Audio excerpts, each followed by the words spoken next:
Hello everybody and welcome back to another video. Today, not going to be an Overwatch League related video. I'm going to focus instead on Overwatch and Overwatch 2 and talk about this news that we got yesterday coming out of the Activision-Blizzard shareholders meeting, that we have a delay to Overwatch 2. Now obviously we didn't have a release date to begin with, so it's a little weird to hear that the game is delayed when we don't actually know when it's coming out in the first place, but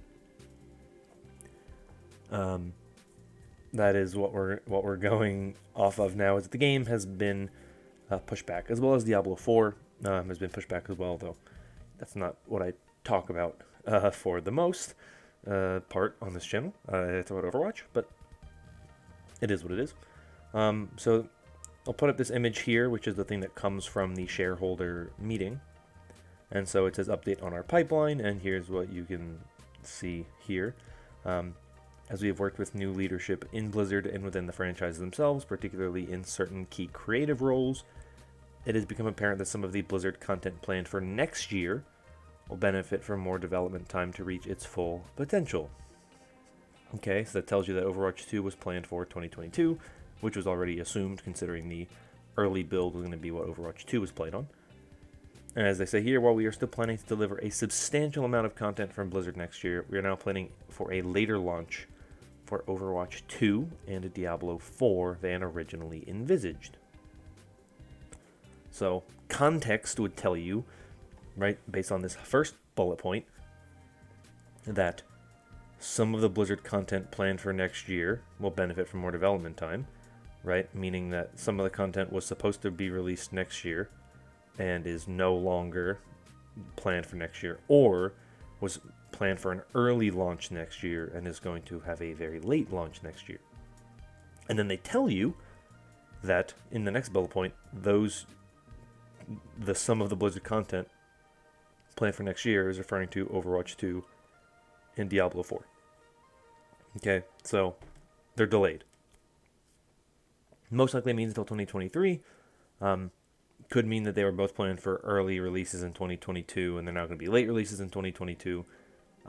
But the wording seems to imply 2023 releases at the earliest for both of these games.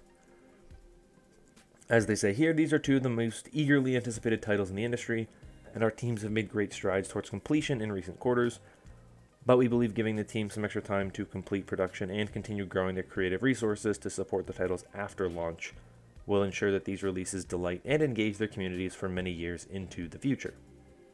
These decisions will push out the financial uplift that we had expected to see next year, but we are confident that this is the right course of action for our people, our players, and the long-term success of our franchises. So this is to me is a very interesting thing to kind of look at, because obviously there is a lot of varied responses and reactions to this news. The majority of the responses online are very negative, and I think that is pretty reasonable and understandable why most people have pretty negative responses, because what people are looking at is the way that Overwatch has been updated and the updates and just the kind of the pipeline that we've gotten, the content pipeline for the past 2 years now has been pretty atrocious. It has been over a year since we got our last new hero, which was Echo. It's been over 2 years since we got our last new map. I don't even remember what the last new map was. Was it Havana? That might have been the last new map that we've gotten. So we haven't gotten a new map or a new hero in a long time. We've gotten very little content since Overwatch 2's announcement. All we've gotten since then was the release of Echo. Nothing since. And if you're pushing the game back and relying on just Overwatch 1 as it is now to be the thing that keeps Overwatch alive, you're going to be in a pretty rough spot. Because I'm of the opinion, right? My belief is that the delay means that Overwatch 2 will be a better product, right? Now, the expectations now are going to be higher. It may not meet those higher expectations now that the game has been delayed, but in theory, the product will be better. It should be better by getting delayed. That much is typically true, right? There's a famous quote, I believe it's from Shigeru Miyamoto from Nintendo, which is like, an early game is, I'll look it up, but like, it's like an early game is, I can't even remember. I don't remember anymore. Anyway, he said a rushed game is forever bad, but a delayed game is eventually good. Right. A rushed game will always be bad in terms of its perception by the community. So you think of something like No Man's Sky, or you think of something like Cyberpunk. No Man's Sky has a really terrible reputation in gaming. It's a much better game now than it was when it was released. And a lot of people now look at No Man's Sky. It's like, no, this is the game we were promised. It's actually a really good game now. But its reputation was so destroyed, and it was so... It essentially... The game may be good now, but the fan perception of the game will forever be negative because of the way that the game released. And the same is true for Cyberpunk. Cyberpunk was super highly touted. There was so much crunch. The game needed a lot more time before it was ready, but it got pushed out before it was ready, and it has a I don't think I've heard... When is the last time you heard anybody talk about Cyberpunk? Right? No one... That game was supposed to be the greatest game of all time for some people, and I haven't heard anybody... I don't know anything about the game anymore because it is just... It has just been so destroyed by everybody else, and people have just talked about how the game is just terrible now because it's just been, it released too early, it wasn't ready, it wasn't polished, it was really bad at release, and so now that's kind of the way the game is, right? So in theory, the game will be better by being delayed in terms of its actual like polish and content. It should be better. The issue with the game being delayed, which is the big issue, is the dev team has been relying on Overwatch 2's release and the hype of building up to Overwatch 2 to sustain the player base for Overwatch for 2 years at this point. And if they have to do that for another year, it is going to end up very, very, very bad for Overwatch as a game. They need to push new content that is actually engaging and actually interesting. I understand that they don't want to release new heroes because they want new heroes for Overwatch 2, and they don't want to, they want to put as many resources and focus as heavily on Overwatch 2 as possible to get the game ready for release. And I don't think they're going to release a new hero. I would like them to. I don't think they will. But you have to be pushing out meaningful, genuine content that gets people to play, right? They've like crossplay was a good addition. Like it's nice, it's helpful, it's good to see crossplay added to Overwatch. It's not going to get people to play the game. One of the things that will get people to play the game, in my opinion, and one of the things that I think they do need to do for this game, is make it free to play. You cannot expect people to want to play Overwatch and get into Overwatch if they have to buy the game right now, because Blizzard as a company has a lot of negative press on them, rightfully so, because they are involved in a very serious scandal where the higher ups of the company have done terrible things, and there really has been very little done to solve that. So that's problem number one that you have, why people wouldn't want to buy the game. Number two, there's no new content coming out. So, like, why would someone want to sit down and buy Overwatch when they would rather just wait until Overwatch 2 comes out if they were interested anyway, right? Like, it doesn't make sense to keep pushing this game as a non-free-to-play game when you could also play all of the competitors like Apex Legends, which has significantly more regular updates and is free. Fortnite has significantly more regular updates and is free. Valorant has significantly more regular updates, is significantly newer, and is free.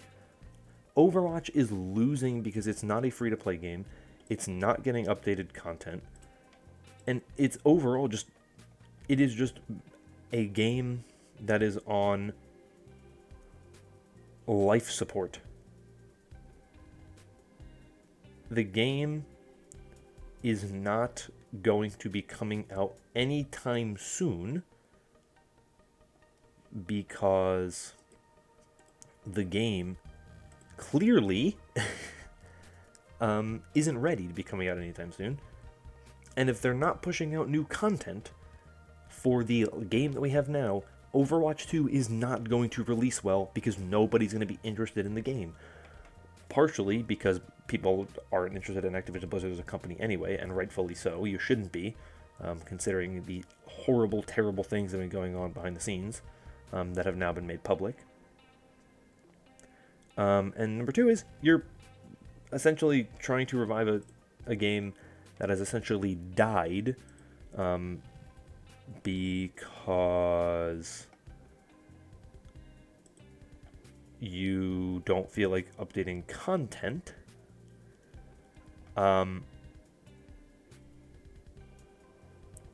It's all weird to me, and you know, to make matters worse, of course, even more news comes out. You know, if you remember, in the aftermath of the lawsuit coming out, we saw J. Allen Brack leave the company, and then he was replaced by two people who were co-leading, which was Mikey Barra and Jen Oneal. Well, Jen Oneal has now left. She has stepped down, leaving Mikey Barra as the sole head of the company.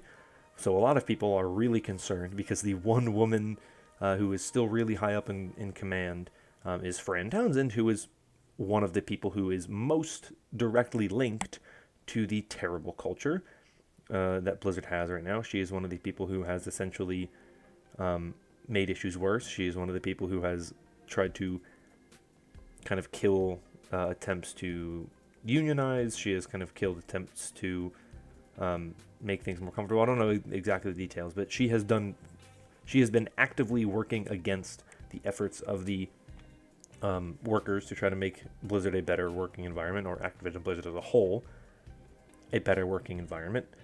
And yeah, so that's rough. Now, when she left, she said that she is leaving to dive deeper into the admirable causes of Women in Games International, which is a nonprofit devoted to equality and diversity in gaming, and that Activision Blizzard is giving a $1 million grant to the organization. So that's something good out of this. That is where she is going. Is she's going to kind of work more on the... She's going to work more on things that are better for the kind of gaming community at large. And I do like to see that. But obviously, it is still an issue that a top female lead is leaving the company. That's worrisome, and it's rough to see this happen to a company that really has been kind of struggling in general with their content before this stuff came out. You know, this is a thing that kind of kills a company where there's employees there that obviously I feel bad for. I don't feel bad for any of the executives who are involved. Like Bobby Kotick, I cannot wait for him to get out of that company because he does not deserve any of his position, any of his power. He has allowed all this to happen. He has done so little to actually fight for the employees because he is the reason why they have such terrible conditions. So I wish he was out of there, but that won't be happening anytime soon.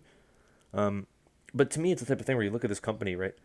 You look at a company like Activision Blizzard and a company like Riot, right? Riot and Activision Blizzard have both had pretty severe and pretty serious scandals come out in terms of them involving sexual abuse, cultures of sexual abuse, With Riot, it's a little more specific to one of the leads of the company. I don't remember if it's like the CEO or president. I don't remember exactly who it is. But one of the heads of the company was kind of involved in it. Whereas with Activision-Blizzard, it's kind of like a widespread community thing. So they're not quite the exact same. But the thing with Riot is that news gets buried really, really quickly. Because League of Legends is really popular. Now Valorant is really popular.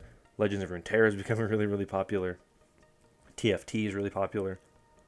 And they're doing well and they're finding success in terms of the development of games and their esports side of things, that people don't care, or it gets buried much more easily because people are getting bought into it. Blizzard, of course, is failing on every front. They're failing at developing things. Their pipeline has been terrible for Overwatch and for a long time for WoW and for other games. And then, of course, they're involved in a scandal where the culture is getting revealed to be a terrible culture. And all of this stuff is coming together to kind of make Blizzard just look like this super incompetent company, right? Because, well, it seems like the leadership at Blizzard and Activision-Blizzard as a whole is incredibly incompetent. Whereas at Riot, they're not incompetent.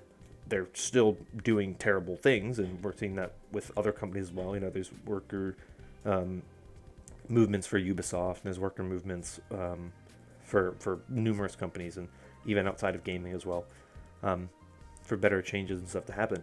But what we are seeing is Activision Blizzard just being the definition of incompetence in everything they do, right? And some of that is on the, executive level, Activision Blizzard leadership. And as much as I love Overwatch, and I don't want to criticize Overwatch too much as a game, because I think Team 4 does a lot of really great things, and I think that Overwatch has been a great game that Team 4 put a lot of work and love and dedication into. The fact of the matter is they have also done some things that are pretty bad. Now, some of it, I think, has to do with probably timelines and development cycles that were set by higher-ups, that now they're realizing we can't be doing this because we can't be releasing bad products, so they need more time.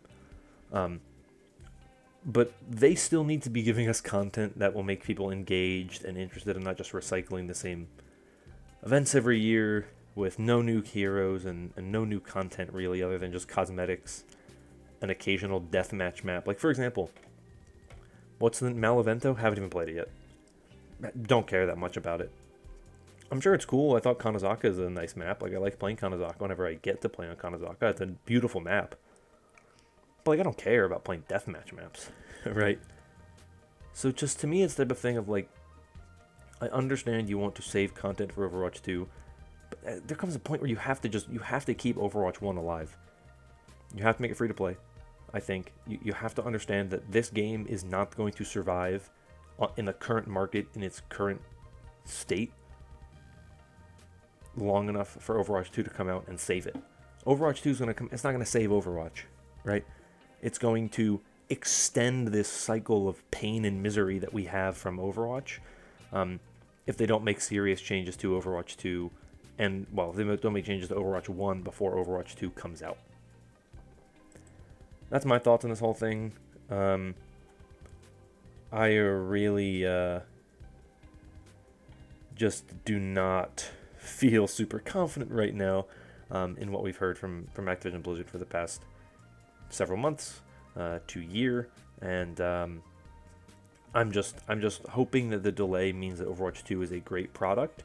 I think that's the benefit of it getting delayed, but it just means that we're going to continue to see Overwatch 1 on just extended life support to the point where the game needs serious help and needs actual movement and content that is regularly done, because it's just falling behind every other game in the market. It's not new anymore, right? It's older than all these other games. It's going to be losing fans no matter what because of that. And the fact that the lack of content just continues to make that worse. So that's really my thoughts on this. Let me know your thoughts on it down below. This video is longer than I expected it to be, but I got into it. So let me know your thoughts down below. If you agree, disagree, I'd love to hear from you. That's all from me for today. Thank you so much for watching. Hope you're all staying safe and staying healthy. And until next time, bye. Bye bye.